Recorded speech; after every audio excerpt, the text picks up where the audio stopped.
Vamos abrir as nossas Bíblias no Evangelho de Marcos, no capítulo 12, verso 28. Diz assim a palavra de Deus, nós vamos ler até o verso 34.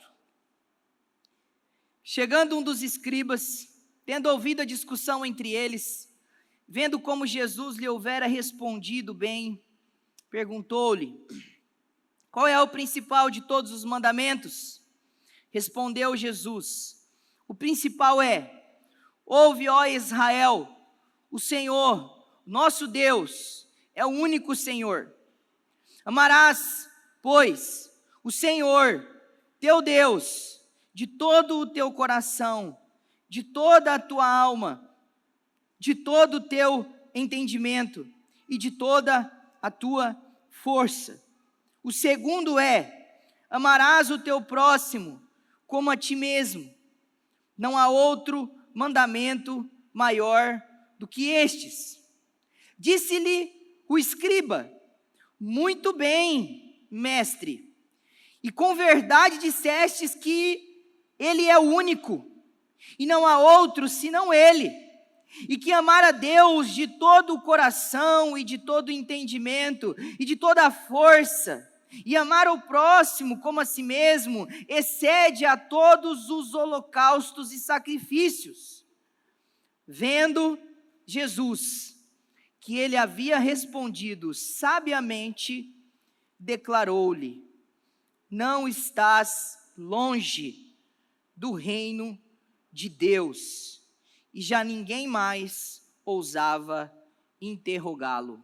Amém. Vamos orar mais uma vez ao Senhor, pedindo que o Espírito de Deus trabalhe em nosso favor, fale conosco através das Escrituras Sagradas. Ore ao Senhor agora.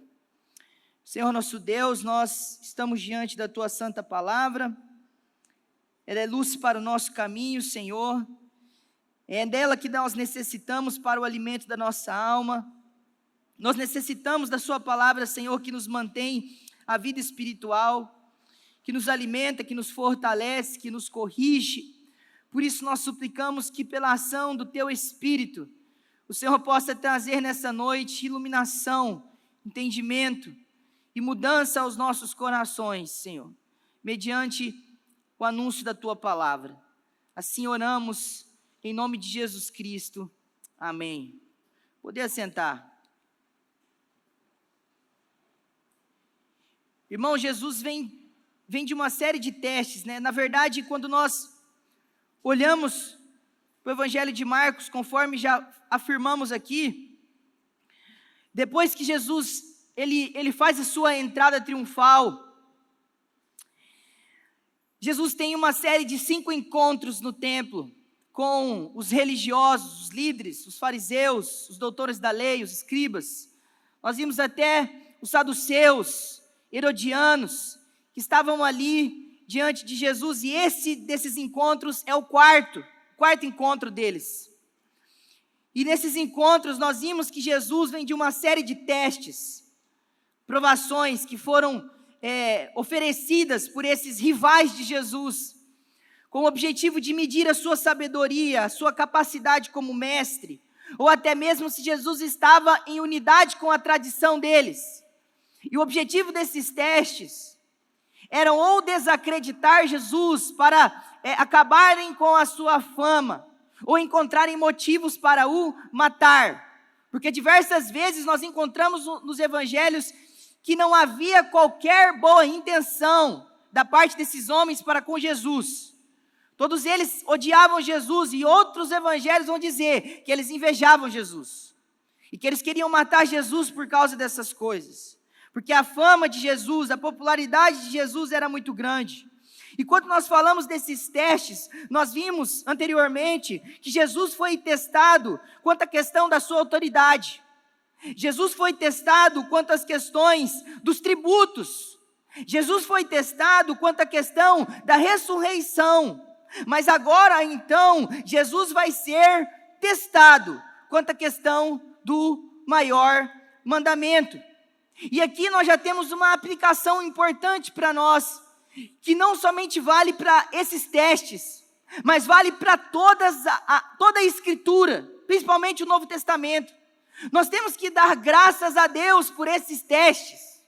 O bispo anglicano John Charles Riley, ele vai dizer que é por causa dessas perguntas capciosas, que é por causa dessa malícia e dessa maldade desses homens que fizeram essas perguntas a fim de pegarem Jesus em uma armadilha, que nós tivemos essas benditas respostas e declarações de Jesus. Louvado seja Deus até pelos inimigos, porque o nosso Deus, não somente aqui, e também na história de Israel, e também na nossa vida, Ele converte o mal em bem. Ele transforma as intenções maldosas dos homens para o louvor da sua glória.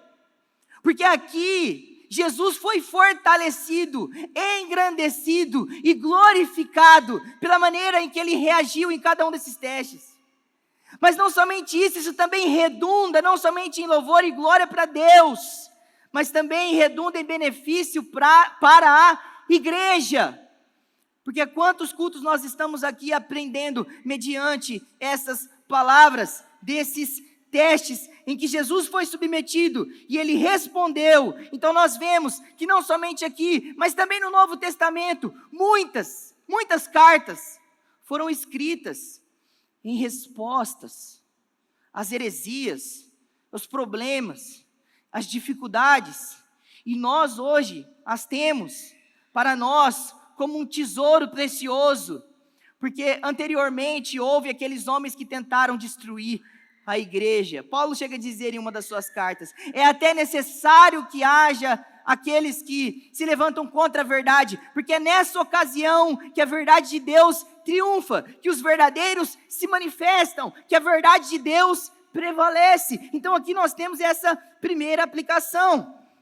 E então já indo para o texto, no verso 28, nós temos a questão pela qual gira o cenário em que nós lemos, que é em torno dessa pergunta: qual é o principal de todos os mandamentos? E aqui nós temos três coisas nesse verso 28. Primeiro, qual a origem desse tipo de pergunta? Segundo, quem faz essa pergunta? E terceiro, em que ocasião ela acontece? Vamos ver essas três coisas no verso 28. Primeiro, nós vemos a origem dessa pergunta como uma fonte, como uma maneira em que eles discutiam entre as tradições judaicas qual era o mais importante de todos os mandamentos. Você tinha duas tradições no judaísmo do primeiro século. Você tinha uma tradição onde muitas vezes eles, ao invés de simplificarem, ao invés de traduzirem de maneira mais encurtada, sintética os mandamentos de Deus, eles prolongavam esses mandamentos, eles colocavam adendos aos mandamentos. Você vê, por exemplo, Jesus combatendo isso no Sermão do Monte. Quando ele começa a criticar, vocês ouviram o que foi dito, o que estão dizendo para vocês, eu porém vos digo, muitas daquelas declarações do Sermão do Monte não estavam na lei de Deus, mas eram invenções da tradição dos anciões, dos fariseus, dos religiosos da época, que eram tidas muitas vezes como um mandamento igual ou superior aos mandamentos de Deus. Mas uma segunda tradição no meio deles, que é da onde vem essa pergunta, era uma tradição de sempre buscar qual que era o coração da lei, qual que era o propósito principal de Deus com tudo aquilo que Deus falou ao longo da história. E é dessa origem que vem essa pergunta, porque esse escriba, ele está procurando exatamente isso na fala de Jesus. Ele quer que Jesus aponte como mestre, que se saiu bem na pergunta anterior. Ele quer ver e ele quer medir a sabedoria de Jesus nessa pergunta, que era muitas vezes debatida pelos estudiosos da época, pelos fariseus, pelos líderes religiosos. E uma coisa interessante é que o próprio Jesus, ele vai mostrar isso em Mateus 23, quando Jesus está proclamando um sermão contra a religiosidade dos fariseus, dos hipócritas daquela época. E ele fala assim, vocês dão o dízimo disso, daquilo, mas vocês deixam de fazer aquilo que é mais importante nos mandamentos, que é a justiça, a misericórdia. Então perceba, o próprio Jesus gradua que haviam coisas na lei de Deus que eram mais importantes e mais centrais do que outras, mas esses fariseus muitas vezes, eles se apegavam àquilo que era secundário, mas que também era importante, porque o próprio Jesus diz, deviam fazer essas coisas sem omitir aquelas. As coisas deveriam ser continuadas sendo feitas, mas as principais, principalmente. Então Jesus está respondendo esse tipo de pergunta. É isso que esse escriba deseja. E aqui também tem uma questão importante. De quem vem a pergunta? Diz a Bíblia que vem de um dos escribas. E eu acho que nesse ponto é importante lembrar. Quem eram os escribas? Quem eram esses homens? Quando nós olhamos ao longo do Evangelho de Marcos e também conhecendo um pouco da cultura do primeiro século, nós vemos que os escribas, eles eram profissionais com a habilidade de escrever e interpretar textos. Então o trabalho da vida deles era muitas vezes chegarem à resposta dessa mesma pergunta que ele faz. Provavelmente esse escriba, ele já tinha sua resposta, mas ele estava ali querendo ouvir Jesus. Esses escribas, eles gostavam de discussões teológicas. Eles eram chamados de guardiões da lei, guardiões da tradição. No Evangelho de Marcos, eles estão sempre associados com os fariseus, que são os homens que odeiam Jesus Cristo. Eles eram uma espécie de lacaios, perversos religiosos, que foram diversas vezes advertidos por Jesus por causa da sua hipocrisia. E no Evangelho de Marcos, os escribas estão envolvidos no plano de assassinato de Jesus Cristo. Eles fazem parte do grupo que constituía todas as autoridades religiosas daquela época para matarem Jesus. Entretanto, Marcos faz intencionalmente uma diferença desse escriba para os escribas. Perceba que Marcos fala assim, um dos escribas. E aqui, não só pela maneira que Marcos apresenta, que é um dos e não mais um dos escribas, que está dentro desse gênero de pessoas que queriam apanhar Jesus, e também pela reação que ele tem ao final do texto, e pela resposta de Jesus para esse escriba, mostra que esse homem, diferentemente dos demais, ele realmente estava interessado no que Jesus tinha a dizer, porque diz a Bíblia que ele ficou surpreendido. Ele estava de fato apreciando o ensino de Jesus. Ele estava se simpatizando com a mensagem de Jesus. E ele se aproxima na sua mais boa intenção para ouvir Jesus falar sobre essas questões. Então é nessa ocasião. E aí então que nós temos a resposta de Jesus Cristo a pergunta desse homem. Mas a primeira coisa que eu gostaria de ressaltar, antes de entrarmos na resposta propriamente dito, o que chama a nossa atenção não é em primeiro lugar o que Jesus responde, mas é o que ele não responde. Porque era de se esperar que qualquer mestre, qualquer rabi, qualquer líder religioso, que fosse responder uma pergunta como essa, ele poderia muitas vezes enfatizar diversas coisas, e não o amor. Ele poderia enfatizar a obediência, até porque eles eram legalistas. O que chama a atenção nossa na mensagem, na resposta de Jesus, é que ele não vira para esse homem e fala aquilo que muitas vezes aqueles líderes religiosos esperavam e gostariam de ouvir. Ele não fala de obediência externa, ele não fala de dietas de comida e bebida, ele não fala de rituais, ele não fala de qualquer tipo de obediência, tanto é que o escriba no final reconhece. Isso que o Senhor disse, Jesus, mestre, é maior e sobrepõe aos holocaustos, aos sacrifícios, porque Jesus poderia responder para eles, não, vocês têm que orar tantas vezes ao dia, vocês têm que dar o dízimo assim, tal como aquele fariseu que sobe ao templo ao lado do publicano, e ele se sente seguro diante de Deus, por quê? Porque ele dava o dízimo, porque ele não era pecador como os demais, e ele se sentia justificado, porque ele obedecia a um sisteminha, a uma série de leis que ele acreditava que ia justificar ele perante Deus. Mas Jesus vira para esse homem, e ao invés de enfatizar essas coisas, ele enfatiza o amor. Ele mostra, de maneira não genérica, aquilo que Deus realmente espera e realmente sempre quis do seu povo, através das suas leis, dos seus mandamentos, de tudo que foi dito anteriormente. E aqui nós temos algumas coisas a ressaltar na resposta de Jesus, quando ele fala 3 coisas. Ele fala o Shema, no verso 29, ele fala sobre o amor no verso 30, que também está ali constituído na declaração que ele cita de Deuteronômio, e depois ele fala do segundo mandamento, que é uma citação de outra parte, outro livro, não em Deuteronômio, mas em Levítico 19, ele cita outro texto do Antigo Testamento, para falar aquilo que Deus requer deles. E algumas coisas devem ser observadas por nós nessas palavras de Jesus, antes de nós prosseguirmos.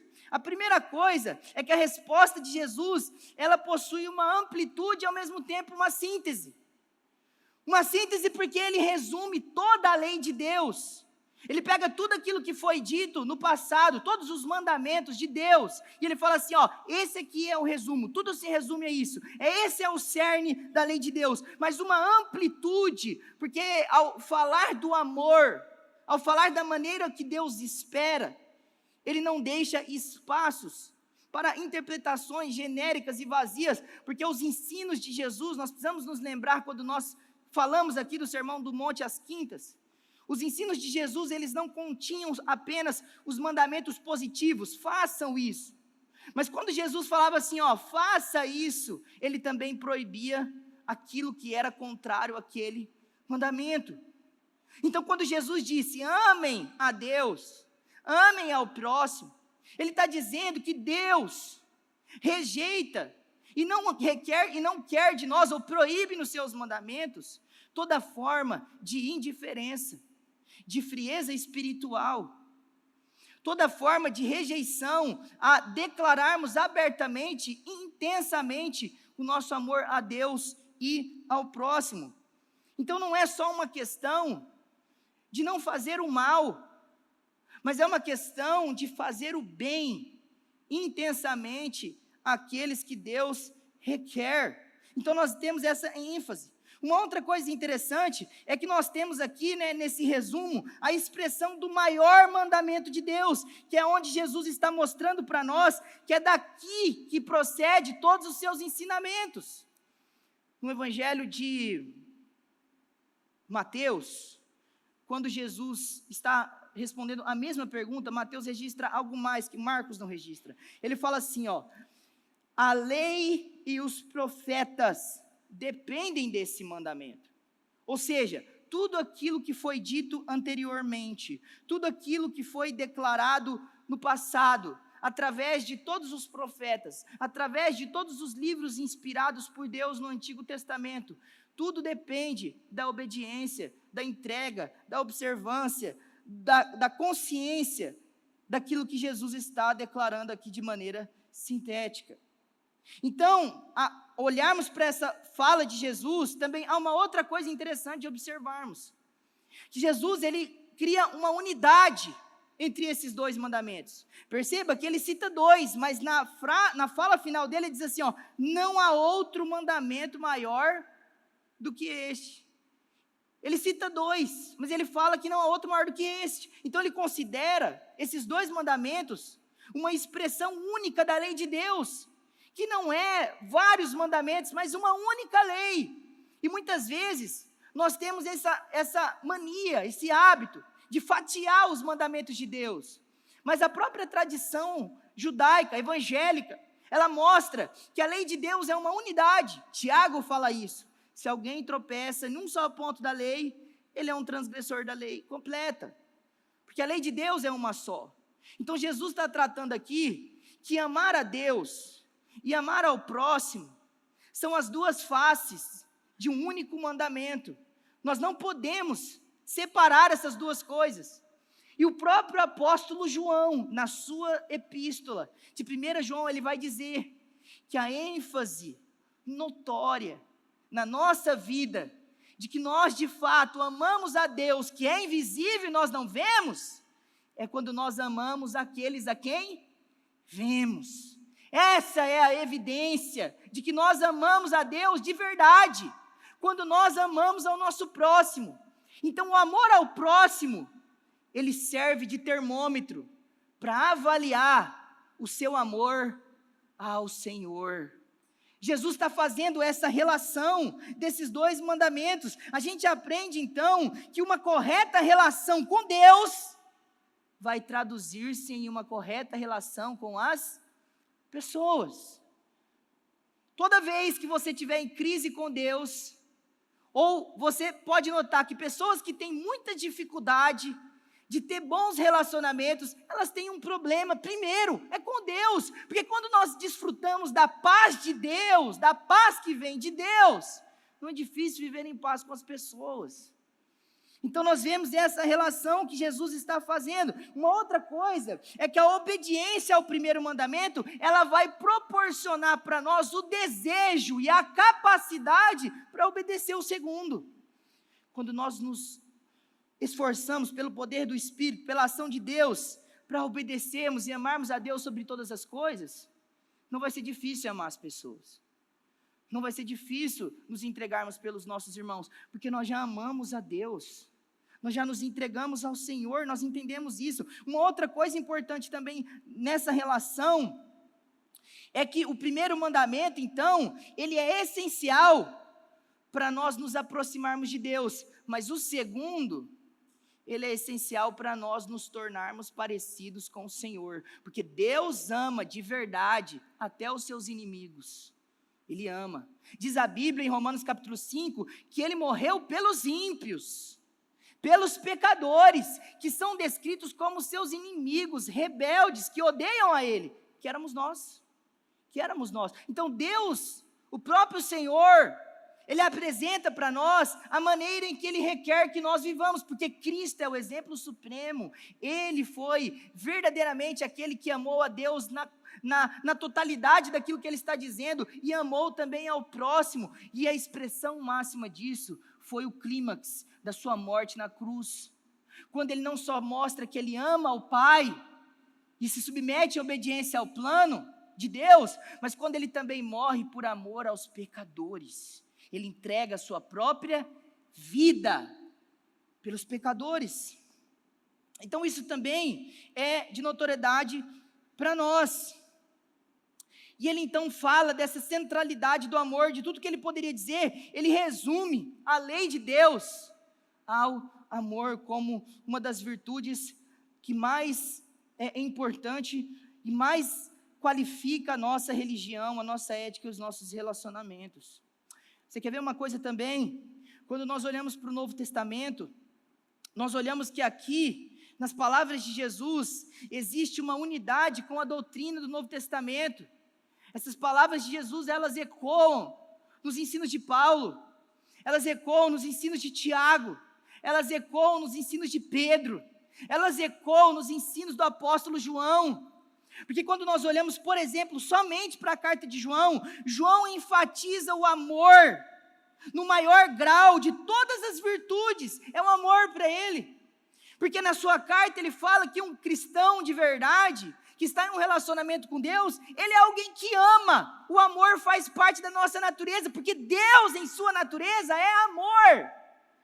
E se Ele nos chamou para uma relação com Ele, então o amor é algo que vai ser natural de nós, da nossa prática, da nossa vivência. E Ele fala que o crente, ele é alguém que ama a Deus, ele é alguém que ama o irmão, ele é alguém que ama a verdade, ele é alguém que ama a doutrina, ele é alguém que ama Jesus, ele é alguém que ama a igreja. Está lá na primeira, segunda e terceira epístola de João. Ele fala todas essas coisas lá. Vamos para Paulo, o escritor mais proeminente do Novo Testamento, 13 cartas.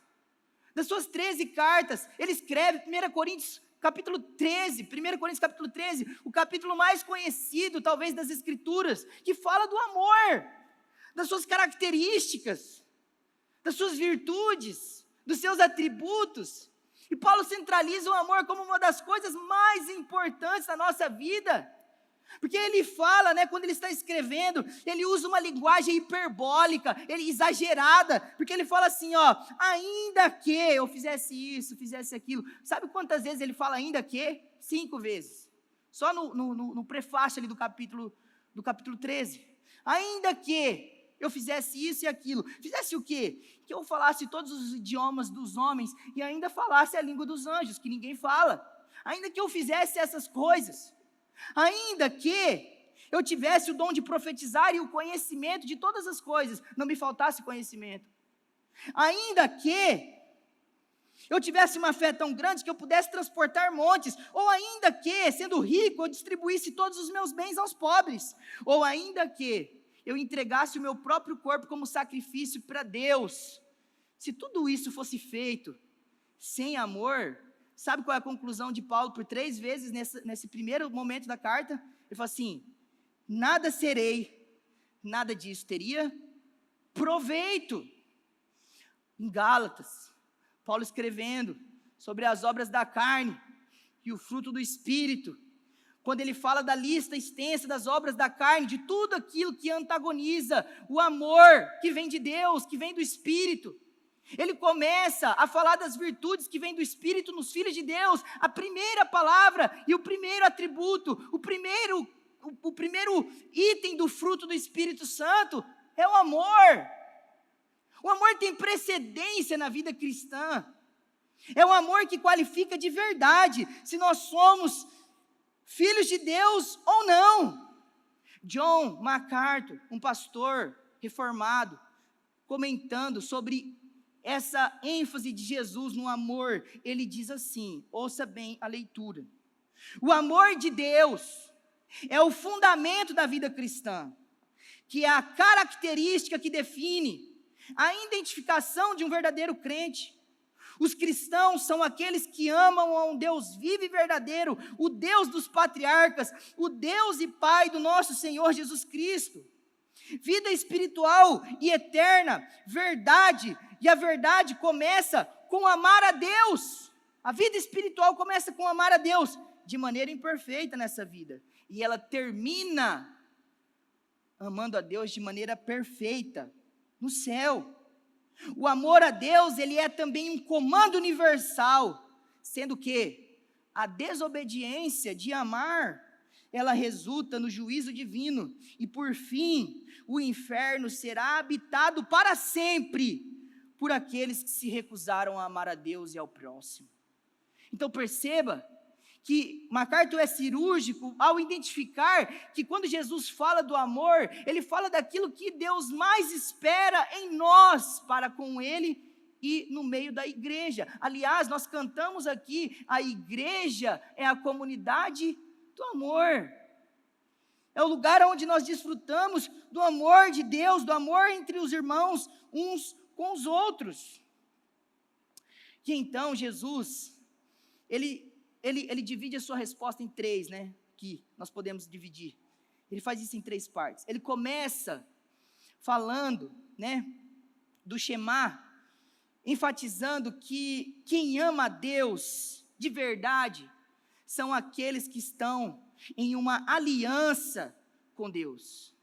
Aqueles que amam a Deus antes de tudo, ou aqueles que podem amar a Deus e amar ao próximo, como ele está enfatizando, são aqueles que estão em um pacto com Deus, em uma relação que o próprio Deus colocou eles. Porque lembre-se, essas palavras aqui, elas estão sendo lembradas no livro de Deuteronômio, daquilo que Deus realizou lá atrás, na libertação do povo do Egito. Ele está lembrando o povo de que Deus é o seu libertador, e os mandamentos, eles só são dados após a salvação, e o que mostra uma coisa interessante para nós, né? A ordem daquilo que Deus faz: primeiro Deus salva, depois ele pede obediência. Ele não pede obediência e depois ele salva. Não, obedece e você vai ser salvo. Não, ele salva primeiro, aí depois ele pede obediência. Ele fala assim: agora que eu fiz tudo isso por vocês, me obedeçam. Porque Paulo faz isso nas suas cartas. Ele começa falando, tudo que Deus fez, gratuitamente, sem pedir nada em troca. Agora, a resposta lógica daqueles que têm o Senhor, que foram salvos, perdoados, que têm o Espírito habitando neles, respondam a Deus em gratidão, com uma vida de entrega ao Senhor. Então, quando Jesus está aqui falando essas coisas, ele começa falando do Shema. O Shema para o judeu, irmãos, era uma das coisas mais importantes da sua religião. Vocês já ouviram falar dos filactérios? Que os judeus, os fariseus, colocavam no seu coração, amarravam fitinhas nos seus braços com o Shema escrito. Estava escrito, ouve, ó Israel. Estava escrito nas roupas. Eles carregavam em todos os lugares, porque eles entendiam de maneira literal aquilo que falava no Antigo Testamento, né? Coloca nos umbrais da porta, coloca no seu coração, na sua testa, na sua boca, fale aos filhos. Então o judeu, pela manhã e ao entardecer, ele parava, ele recitava o Shema, para mostrar que ele era um israelita genuíno, alguém que estava em uma aliança com Deus. Deus tinha uma aliança com ele. Então, essas primeiras palavras de Jesus no verso 29 é uma ênfase para nós, de que nós somos aqueles que de fato conhecem a Deus em um relacionamento pessoal, porque nós estamos em um relacionamento íntimo, porque nós ouvimos a sua voz. Veja só, olha aí para o verso 29. Respondeu Jesus, o principal é, ouve, ó Israel. Percebam, os filhos de Deus são aqueles que ouvem a sua voz, porque Deus é um Deus que fala, e os seus filhos são aqueles que ouvem. Mas ele continua, o Senhor nosso Deus. Essa expressão, os estudiosos falam que ela se repete milhares de vezes nas Escrituras. Se você olhar para o Antigo Testamento, você vai ver que muitas vezes Deus fala assim, eu serei o vosso Deus, e vós sereis o meu povo. Esse é um sinal da aliança no Antigo Testamento de Deus com o povo. Essa expressão se repete em Apocalipse, lá no final do livro, enfatizando aqueles que estão em aliança com Deus. Então perceba que Jesus começa dizendo para nós, que aquilo que Deus requer, em primeiro lugar, é daqueles que estão em aliança, em um relacionamento íntimo. E aí, então, em segundo lugar, ele fala, o que Deus quer? Primeiro, Deus quer amor exclusivo, amor total, amor completo, amor intenso, daqueles que são salvos, daqueles que estão em aliança com Ele, daqueles que fazem parte do reino de Deus. Ele está mostrando para nós que cada parte do nosso ser deve cooperar para o amor pleno e total ao nosso Deus.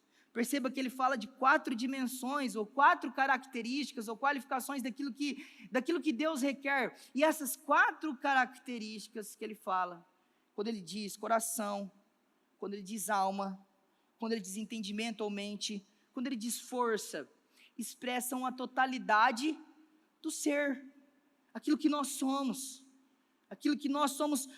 pela constituição, da maneira como o nosso Deus nos fez. Então, aqui brevemente, quando ele fala coração, o que ele está requerindo de nós? O coração é o centro dos pensamentos e dos afetos, é o que define o nosso caráter. Então Deus está exigindo que nós amemos Ele dessa maneira. Quando ele fala alma, ele está mostrando que Deus quer que nós amemos a Deus com a nossa mentalidade, com a nossa vontade, com os nossos sentimentos, com os nossos desejos.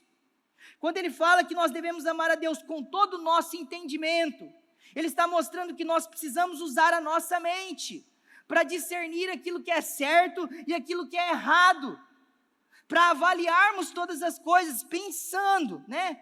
Diz o livro, crer é também pensar. Deus requer que nós pensemos, né? Nós não apenas agimos por emoção, nós também agimos com entendimento. Na verdade, se você for olhar a palavra que Paulo usa em Romanos 12, para falar do nosso culto a Deus, é um culto lógico, racional, não é um culto emocional em primeiro lugar, é um culto racional. A palavra ali é logikai, no grego, da onde vem a palavra lógica. Então ele está mostrando que nós precisamos agir em relação a Deus com compreensão, nós não apenas agimos com emoção. E então ele usa uma quarta palavra, que nós devemos amar a Deus com força. A palavra aqui significa literalmente energia, poder. É como se Jesus estivesse dizendo assim: pega toda a saúde que Deus te deu, pega todo o teu vigor, a tua vitalidade, entrega para Deus. Entrega para Deus. Faz para Ele. Vive para Ele. Se gasta por Ele. Porque é isso que Deus requer. Pega a sua energia. Pega o seu cansaço. Pega tudo que você tem, que você é, e entrega para Deus, porque é isso que Ele está pedindo. Ele quer tudo. Ele quer seu coração, Ele quer sua alma, Ele quer sua mente, Ele quer sua saúde para Ele. E nada mais do que justo, porque Ele já entregou muito mais do que nós poderíamos dar em 1000 vidas para Ele. Ele entregou o Filho dEle por nós. E é o mínimo que nós podemos fazer, é entregar a nossa vida para o Senhor, para servi-lo, para amá-lo. Interessante que ele mostra a intensidade também para cada uma dessas palavras. Ele fala todo e toda, 4 vezes, mostrando que o que Deus também quer de nós é essa totalidade, essa capacidade. Então aqui, uma aplicação importante para nós. É difícil, né, olhar para essas palavras e falar assim: nossa, eu estou muito aquém dessa exigência. Então vamos responder uma pergunta aqui que pode nos ajudar. Quais são as provas de que eu tenho amado a Deus? Quais são as provas de que eu tenho amado a Deus assim como Deus tem falado aqui? Primeiro, você tem uma relação com Ele. Quando ele fala aqui do Shema, ele fala o Senhor é o nosso Deus, ouve, ó Israel. Ele está falando de pessoas que já estão em uma relação com Deus, que já conhecem a Deus, que já ouviram a sua voz, que já foram chamados da morte para a vida. Ou seja, Deus não é um mero conceito abstrato para nós. Deus não é um programa de domingo. Deus é a realidade do dia a dia para nós. Você se relaciona com Deus o tempo todo. Você acorda pela manhã, o Senhor é uma realidade. Você vai para o trabalho, o Senhor é uma realidade. Você fala, você ouve, você pede, você adora, você canta, você ouve a palavra, você lê a palavra, você encontra os irmãos e fala dele. Você está em um relacionamento com Deus. Ou Deus para você é aquele encontro que você só tem no domingo.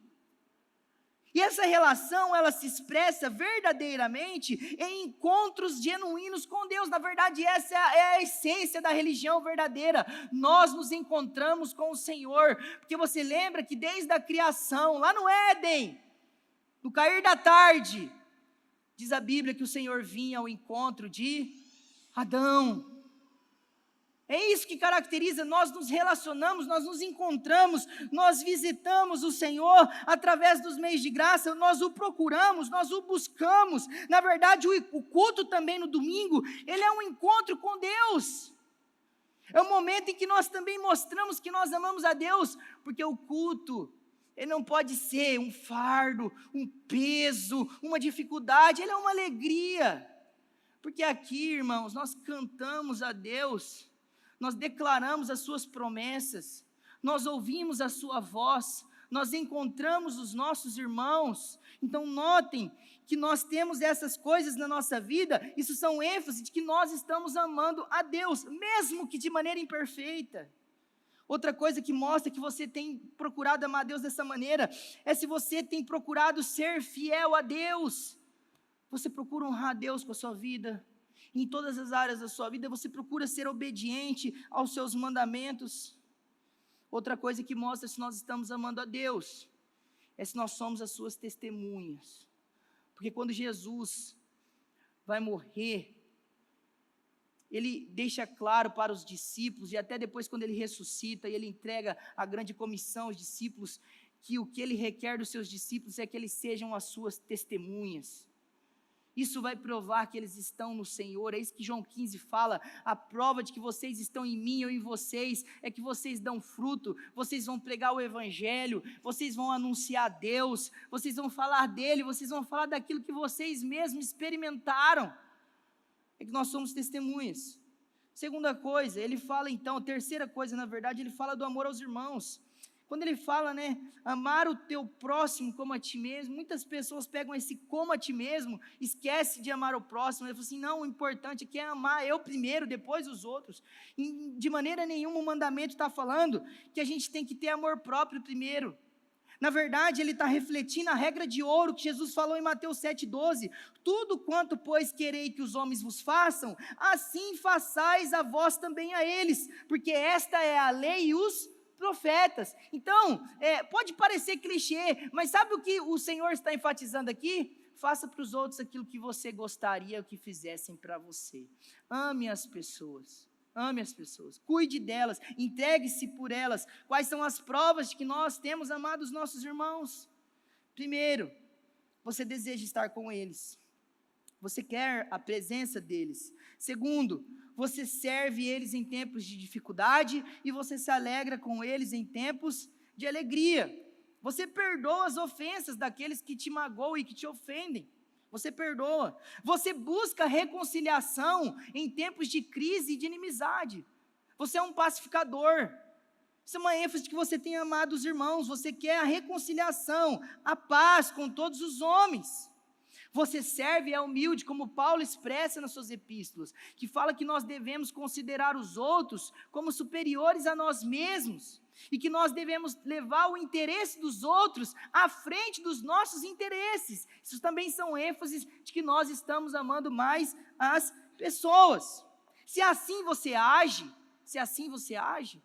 você tem refletido as características do amor que são expressas em 1 Coríntios capítulo 13, um amor que é altruísta, abnegado, paciente, bondoso, humilde, cheio de fé, cheio de esperança. Então perceba que essas coisas são para a nossa compreensão também. Mas em terceiro lugar, terceiro ponto, o que chama a nossa atenção nesse texto, no verso 32, nós temos a reação desse escriba, depois de Jesus resumir a sua pergunta dessa forma. Veja aí no verso 32, disse-lhe então o escriba, muito bem, mestre, muito bem, e com verdade dissestes, e então ele meio que repete o que Jesus está falando para ele anteriormente, ele diz novamente as mesmas coisas com um acréscimo, né? Ele diz lá sobre que essas coisas excedem os holocaustos e sacrifícios. Ele enfatiza que para Deus é mais importante, né, amá-lo, obedecê-lo, servi-lo, de toda a nossa capacidade, do que fazer holocaustos e sacrifícios. Ele cita, quando ele fala holocausto e sacrifício, ele coloca todos os tipos de sacrifícios que tinham na lei de Deus. Holocaustos que eram ofertas que eram completamente queimadas, sacrifícios que eram ofertas parcialmente queimadas e distribuídas aos sacerdotes. Ele está falando assim, amar a Deus é mais importante do que todas essas coisas, em primeiro lugar.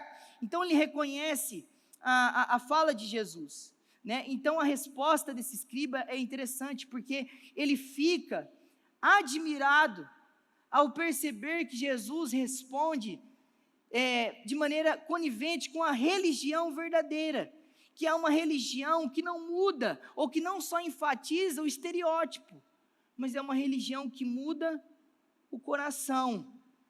Ele fica surpreso com Jesus. Ele mais uma vez, diz a Bíblia no começo, que ele estava surpreendido, pela maneira que Jesus havia respondido bem.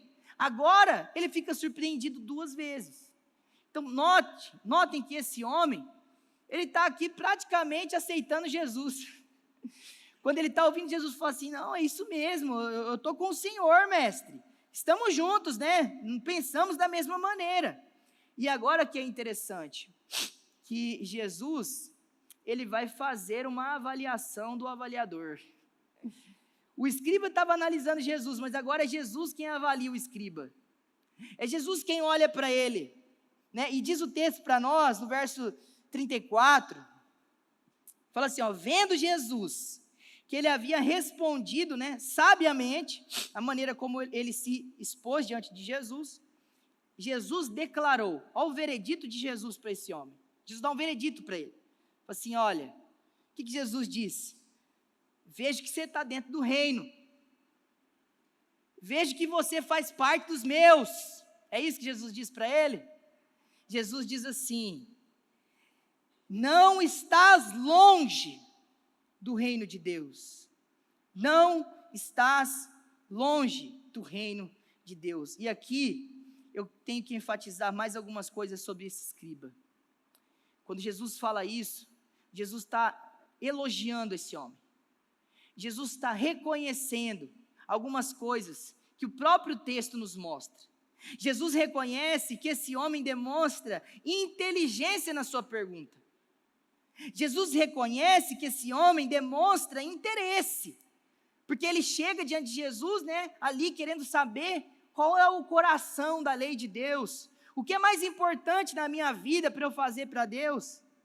Ele demonstra interesse, ele demonstra conhecimento bíblico, porque ele cita os versos do Antigo Testamento, ele concorda ali com Jesus, ele demonstra que ele tem uma compreensão real do valor espiritual das coisas, diferente dos demais escribas. Diferente dos outros escribas que eram inimigos de Jesus, ele atesta e ele aprova o ensino de Cristo. Entretanto, Jesus diz para ele que ele está perto, mas não dentro. E essa, na verdade, é a grande questão que Marcos quer provocar em nós, nessa noite, através desse relato.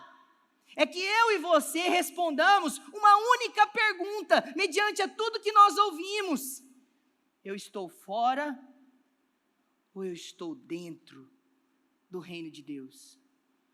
Porque esse escriba, mesmo mediante tantas características boas, tanta sabedoria, tantas virtudes, faltava para ele duas coisas, para que ele pudesse estar no reino de Deus. Primeiro, faltava para ele uma compreensão real espiritual de quem era Jesus. Ele olhava para Jesus e via Jesus como mais um mestre. Ele gostou do ensino, ele é um simpatizante. Eu gosto de Jesus, eu gosto de ler a Bíblia. A Bíblia é um livro bacana, tem muitas histórias bonitas, tem muitas lições morais, fala certinho como que a gente tem que viver e tratar as pessoas. A Bíblia é um bom livro.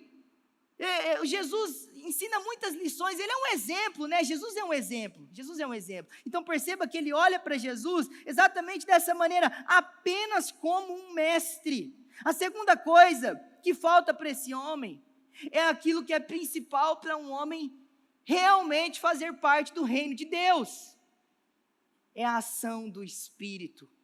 Faltava a esse homem ser um novo nascido, de verdade. E nós temos dois exemplos do Novo Testamento que mostram isso. Quando nós olhamos, por exemplo, para João, capítulo 3, nós temos o exemplo de Nicodemos, que era mestre em Israel, mas não tinha um novo nascimento. Que foi até Jesus, ouviu suas palavras, mas a Bíblia não nos declara o que lhe aconteceu. E esse silêncio muitas vezes significa que ele permaneceu no erro. Mas nós temos um outro exemplo positivo. Em Atos 10, tinha um homem chamado Cornélio, que era temente a Deus, que tinha diversas virtudes semelhantes a essa, que se preocupava com aquilo que ele tinha que fazer para agradar a Deus. Então o Senhor, para salvar aquele homem Cornélio, envia Pedro para pegar o evangelho. Pedro prega, o Espírito vem e ele é salvo. Então perceba que o que faltava para esse escriba, apesar de todas as suas virtudes, apesar de todo o seu exemplo, talvez até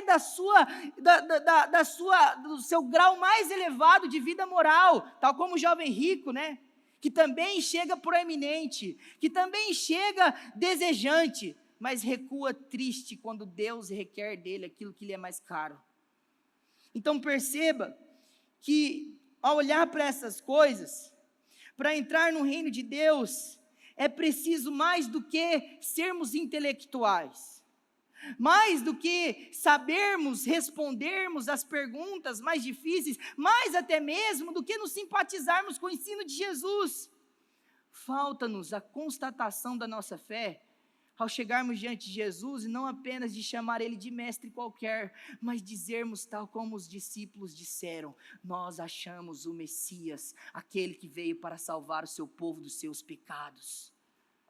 A compreensão de que nós tivemos esse encontro com Jesus, de que Ele não é um homem qualquer, mas Ele é o nosso libertador, Ele é o nosso salvador. Nós nos submetemos às exigências do seu discipulado, nós nos arrependemos e cremos, deixamos tudo para seguir, negamos a nós mesmos, tomamos a nossa cruz e seguimos Ele.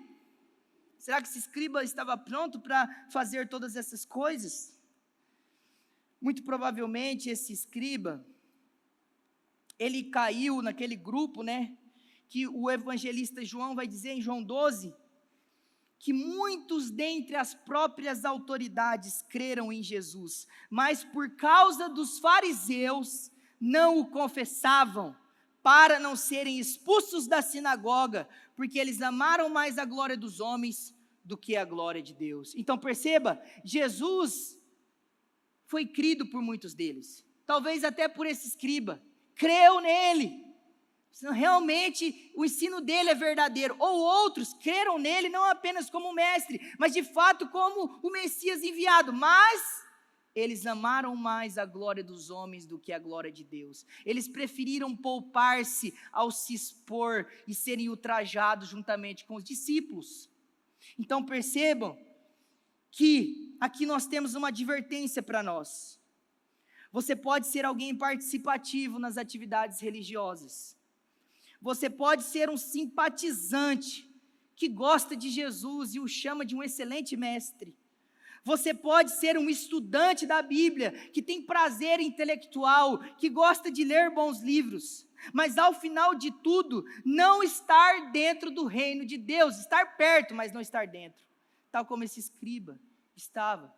Como Jesus diagnostica ele espiritualmente. Você precisa então ter convicção de que você nasceu de novo, de que você de fato o conheceu. E aqui também eu faço uma aplicação a todos vocês que estão na classe de batismo, que estão se preparando para esse momento tão sublime, onde vocês vão reconhecer que Jesus é esse, não apenas o mestre, mas o salvador dos seus pecados, aquele que te liberta, aquele que te comprou. Não basta você gostar de Jesus, não basta você se sentir bem na igreja, não basta você estar nos cultos, você precisa dessa certeza de que você encontrou esse Senhor, de que Ele te deu vida espiritual, de que você o ama com toda a força, entendimento, alma e coração, mesmo que de maneira imperfeita. Você conhece Jesus genuinamente e verdadeiramente. Você precisa dessa certeza. Marcos está levando nós a esse tipo de compreensão. Estamos fora ou estamos dentro do reino? Como que está a nossa condição? A nossa relação com Jesus serve para nós avaliarmos essas coisas. Aplicação final. Quando nós ouvimos essas coisas, nós percebemos a nossa necessidade de duas coisas. Primeira, de perdão. Segundo, de poder. Perdão, porque muitas vezes nós lidamos com a nossa incapacidade. Nós não conseguimos. Quando nós olhamos essa exigência, não há nenhum de nós aqui que pode levantar a mão e dizer, eu consigo, eu sou capaz. Então nós precisamos que o Senhor tenha misericórdia, compaixão. Senhor, perdoa-nos, porque eu quero, mas muitas vezes não consigo. E segundo, necessitamos de poder, porque é só pela ação do Espírito, não somente que vem vida espiritual, mas que vem capacidade para nós nos entregarmos e amarmos a Deus e ao próximo, tal como Jesus fala aqui para nós. Nós podemos, por último, então, olharmos para a pessoa e a obra de Cristo e confiarmos nele, porque nós temos que nos lembrar que Jesus, ele é o nosso representante, não somente diante do tribunal de Deus, quando ele paga por todos os nossos pecados, mas a vida de obediência de Jesus também foi imputada sobre nós. É isso que significa a doutrina da justificação. Nós cremos numa ação dupla de Deus. Tudo que é negativo da nossa parte foi imputado sobre Jesus, e tudo que é positivo de Jesus foi imputado sobre nós. Jesus é o único homem que obedeceu a Deus tal como esses 2 mandamentos exigem. Ele cumpriu todos eles, ele jamais pecou. Existe uma doutrina no cristianismo que é muito importante, a doutrina da impecabilidade de Jesus. Jesus jamais transgrediu qualquer mandamento, ele é o homem perfeito, ele obedeceu, ele amou a Deus completamente, em coração, alma, entendimento e força, e ele amou ao próximo, e a prova disso é a cruz. Então olhem para a cruz, e se regozijem nela, confiem nela, apoiem-se nela, recorram a Cristo, e Ele virá até nós.